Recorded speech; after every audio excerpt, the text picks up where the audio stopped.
এই হলো কিশোরগঞ্জ শহরে ঢোকার রাস্তা, মানে হাওড় অঞ্চল থেকে কিশোরগঞ্জ শহরে ঢোকার রাস্তা। রাস্তার নির্মাণ কাজ চলছে, রাস্তা পাশ করার কাজ চলছে।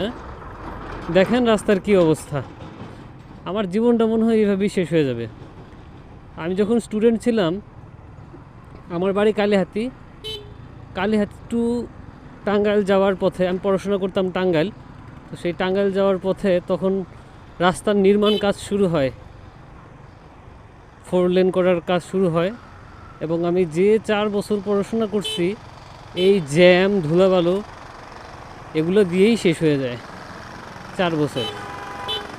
তারপর চাকরি জীবনে একবার গেলাম আমি কালীগঞ্জ ঘোড়াশাল, তো তখনও আমাকে গাজীপুরের উপর দিয়ে আসতে হতো।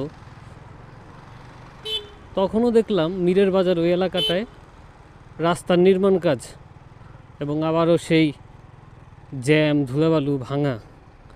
এবং এখন আবার চাকরি সূত্রে এই কিশোরগঞ্জ আছি, নিকলি হাওড়ে, এখনও আবার এই যে এই ভাঙা রাস্তা, জ্যাম ধুলাবালু চলছে। যখন যেখানে যাই সেখানেই শুধু রাস্তার নির্মাণ কাজ, এবং আমাদের এই ধুলাবালু জ্যাম এগুলোতে চলতে হয়।